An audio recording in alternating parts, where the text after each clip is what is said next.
Classroom Dynamics is supported by Logitech. As education continues to evolve, so does Logitech Education, your partner in content creation for the classroom.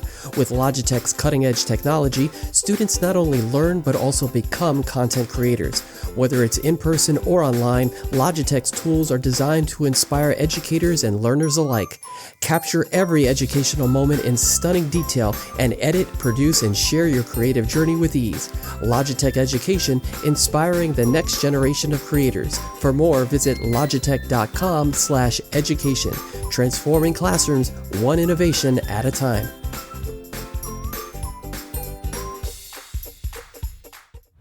Every classroom has the potential to be extraordinary, and the Logitech Reach adjustable content camera is your partner in making that happen.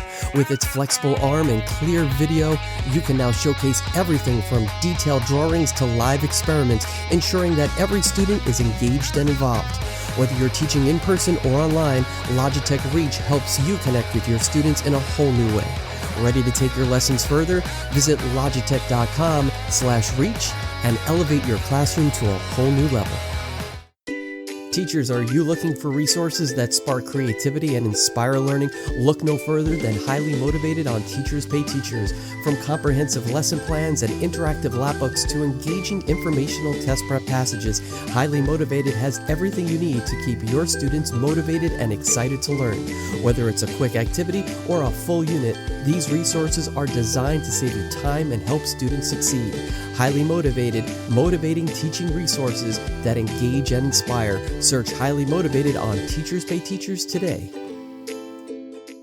Welcome to Classroom Dynamics Bits and Bytes, the podcast within the podcast where we explore cutting-edge technologies and innovative ways to enhance the educational experience.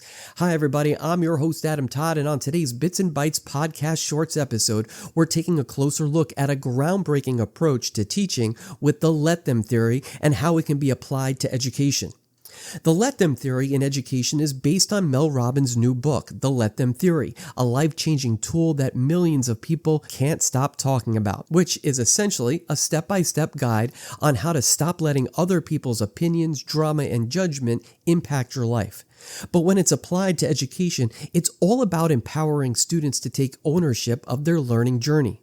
The whole idea is based on three powerful principles: self-directed learning, managing the consequences of their choices, and fostering creativity through experimentation. But how does this play out in classrooms using educational technology? Let's take a look at each one of those. Principle 1 is self-directed learning. Tools like Google Classroom or platforms like Adobe Express allow students to manage their projects and deadlines in real time. Want to amplify their engagement? Let them choose their own project topics or design their own digital portfolios. You'll be amazed at how much more invested they become when they have control. Next, we have consequences and choice. In tech-integrated lessons, students can experiment and sometimes fail without real-world stakes. For example, tools like Minecraft Education let them build, break, and rebuild to explore STEM concepts. By letting them face the consequences of their in-game decisions, we're nurturing problem-solving and resilience. It's a win-win. Lastly, it's creativity and experimentation. Programs like Tinkercad or Scratch provide open-ended platforms for students to create code and collaborate. When we let them design their own solutions, whether it's animating a story or 3D printing a prototype, we're fostering innovation and critical thinking. And just as important, we're showing them that it's okay to take risks. At its heart, the Let Them theory aligns beautifully with modern educational technology. It's not only just nurturing confidence and ownership with our students, but it also allows them to create and collaborate in a classroom environment where every voice is valued. Now, for more on the Let Them theory in a 21st century classroom, especially one that utilizes technology on a regular basis, here are our Google Notebook language model AI hosts, Bits and Bytes. All right, so have you ever felt like you're just drowning in everyone else's chaos? You know, like their opinions, their drama, their never-ending to-do list. And it's like somehow it's hijacking your peace of mind. Oh, yeah. It's a really common struggle. I think especially nowadays when everyone's, so connected and broadcasting their every thought, it's hard to escape. It really is. And teachers, I mean, you guys know this feeling times 10, right? But what if there was a way to kind of reclaim some of that energy? to really focus on what you can control. Well, that's where this idea of the let them theory comes in. That's right. And that's exactly what we're diving deep into today. And we're focusing this specifically for all of our amazing teachers out there who want to, maybe use this idea to actually empower their students. Yeah. Especially through all the ed tech we have now. Absolutely. I mean, there's so much potential there. So a listener sent us Mel Robbins' book. It's all about this whole let them theory. Plus, we got this super practical let them theory poster for educators. Let's unpack this, shall we? Let's do it. All right. So Mel Robbins, New York Times bestseller. I mean, she's not new to this whole self-help thing. Her book is all about taking back control, but how? Well, the key here is this almost stoic idea. It's about separating what you can control, your own thoughts, your actions, your reactions. Separate that from what you can't control. Okay, so other people's choices, their opinions, like the lunch lady running out of pizza again. Exactly. You got it. Okay, so let them eat cake if they want to. I'm over here, focusing on my salad, metaphorically speaking, of course. But, I mean, this all sounds great in theory, but how does this play out in a classroom full of, let's be honest, sometimes chaotic kids? That's where the poster gets really, really helpful. It really lays out kind of like how let them translates into encouraging autonomy and responsibility, creativity, all those things we want for students. Yeah. But it can feel impossible to teach sometimes. It can. And I'm actually seeing tech integration all over this poster. Yeah. Which is really smart because, that's what teachers are using every day now. Exactly. This isn't, some dusty old theory. This is about how to let them work with modern teaching, the tools we actually have. Yeah, totally. All right, so we've got the book for the big picture. We've got the poster for classroom specifics. But before we even get into that, I remember Mel Robbins, she had that story about being stuck in line somewhere, right? Yes. She was stuck in this ridiculously slow line, and you can just feel the frustration building. You know how it is. Oh, absolutely. We've all been there. Right. But instead of, letting it take over her, she just kind of thinks to herself, let him. Wait, that's it. Just acknowledge the situation, but choose not to get hooked by it. That's the first step, yeah. Yeah. You're not ignoring the problem. You're just simply choosing how you're going to respond to it. Okay, that makes sense for me in line at the coffee shop. Right. But picture this. A kid is refusing to do their work. They're disrupting others. How does a teacher let them in that moment? Because that's where things get, I think, kind of tricky. It is tricky. And the poster actually addresses this head on. It's not about just letting kids run wild. Right. It's about creating a structure where they have choices. They have choices within boundaries, but then they also learn to own the consequences of those choices, which that's big. Okay, so let's do this worksheet or ELSE and more. Here are 3 ways you can show me you understand this concept. You pick which one you want to do. Exactly. And ed tech can help with this in some really, really cool ways. But, before we get into that, let's look at the poster's main categories for applying let them in the classroom. What are those? Well, the poster, it breaks it all down into encouraging autonomy, promoting personal responsibility, fostering creativity and innovation. Then there's supporting differentiated learning, encouraging social and emotional growth, and building confidence and ownership. Whoa, okay, that AS a lot. So basically all the things teachers are already trying to juggle, but through this let them lens. Yeah, you got it. It's not necessarily adding more to their plate. It's more just shifting the approach, I guess. And honestly, it aligns really well with where education is going anyway, personalized learning, project-based learning. Okay, yeah.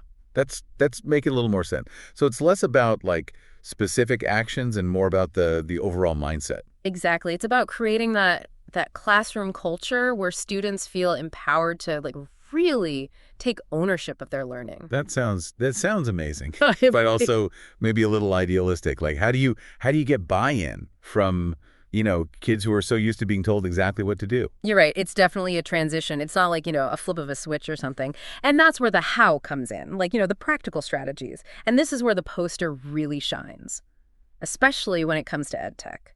So let's take that first category, encouraging autonomy. Okay, so everyone turn to page 37 and more. More think about platforms like Khan Academy or Duolingo. Students can learn at their own pace. They can, choose topics that genuinely interest them. It's really cool. Oh, right. Yeah. I've seen those used for like remediation, catch Yeah. up if you're behind. But you're saying even for kids who are on track, this gives them some control. Yeah, exactly. And it's not just about like content delivery. Think project-based learning. Instead of the teacher, dictating every single step, give students choices. So create a presentation about the rainforest, Uh, but they decide if it's a slideshow, a video, a podcast even. Right, exactly. Let them use the tools that they feel most comfortable with, right? Maybe one kid is like a coding whiz, so Right. they build an interactive website. Another kid is like, a born storyteller, so they create like a digital comic. Yeah. The possibilities are kind of endless. Okay.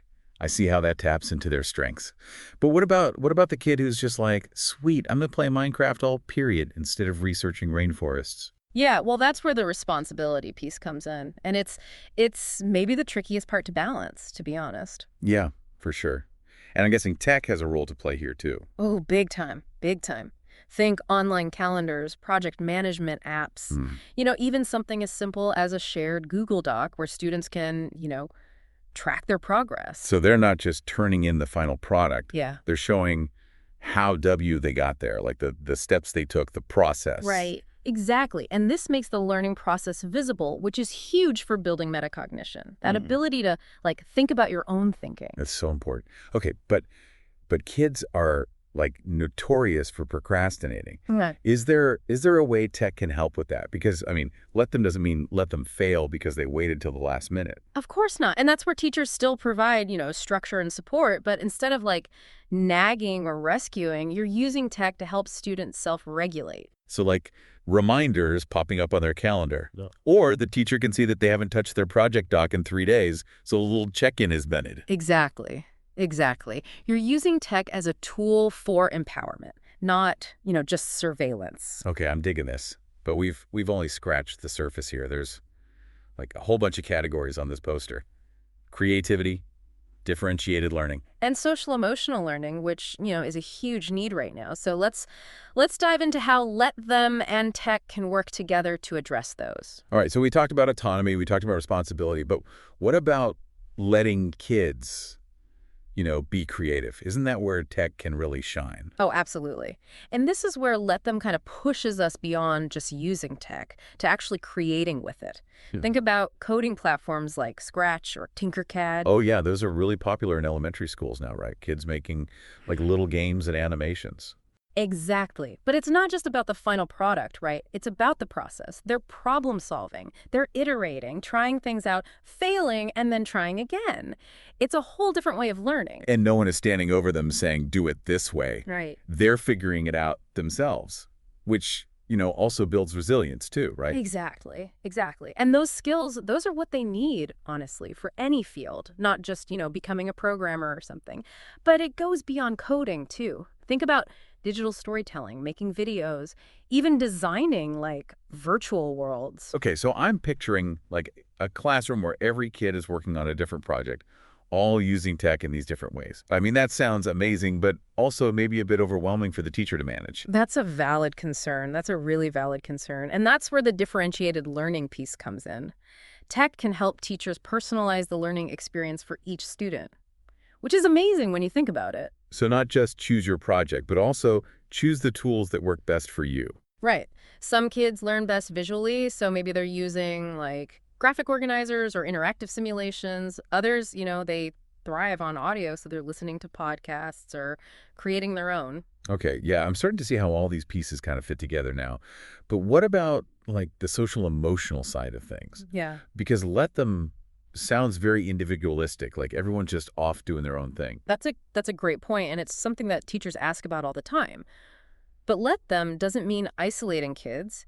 In fact, tech can actually enhance collaboration and connection if you use it the right way. How so? I'm just picturing kids with headphones on, glued to their screens. Think about online forums or virtual discussion groups. Students can connect with peers who share their interests, even if they're, in different classes or different schools even. So that shy kid who never speaks up in class might actually thrive in an online debate. Exactly.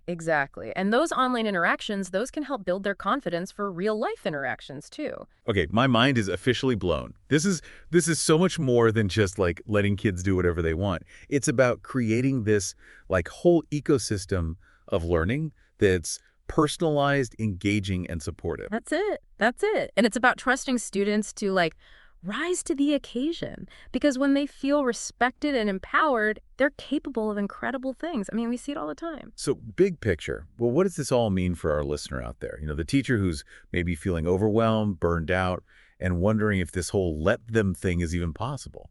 I think the biggest takeaway here is this. Let them is not about throwing out all the rules and letting chaos reign. It's not Lord of the Flies in the classroom. Right, yeah, for sure. It's about shifting your mindset, Okay. from controller to facilitator, from dispenser of knowledge to guide on the side. And it's about using all the amazing tech tools that we have now to make that shift happen in a way that actually benefits students. Exactly. And it's not easy. It takes work. But the rewards, they're huge. Imagine a classroom where kids are excited to learn, where they're taking ownership, where they're not just, consuming information, but they're creating, they're collaborating. That's what let them can unlock. Wow, I'm feeling inspired. But before we wrap up this deep dive, any final thoughts for our listener? I'd encourage them to really just, sit with this idea of let them, maybe journal about it, see where it resonates, see where it pushes their buttons, and then start small. Pick one area, one tech tool, one lesson, and just experiment. See what happens when you give your students a little more control, a little more trust.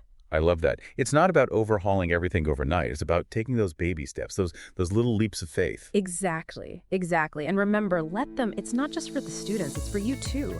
Let go of the need to control every single detail. Let go of the perfectionism and give yourself permission to learn and grow right alongside your students. That's such a powerful reminder. So to all the teachers out there, we see you, we hear you, and we encourage you to embrace the power of let them. And remember, you're not alone on this journey. There are so many amazing resources out there, like Mel Robbins' book, The Let Them Theory poster, countless online communities of educators who are already living this philosophy. Connect, collaborate, and keep learning together. Thanks for joining us on this deep dive into the Let Them Theory. We'll catch you next time for another fascinating exploration. For more on Classroom Dynamics, follow us on X at Class Dynamics or on Instagram at Classroom Dynamics Podcast. And be sure to search Classroom Dynamics on Apple Podcasts, Spotify, or wherever you listen to your favorite podcast shows.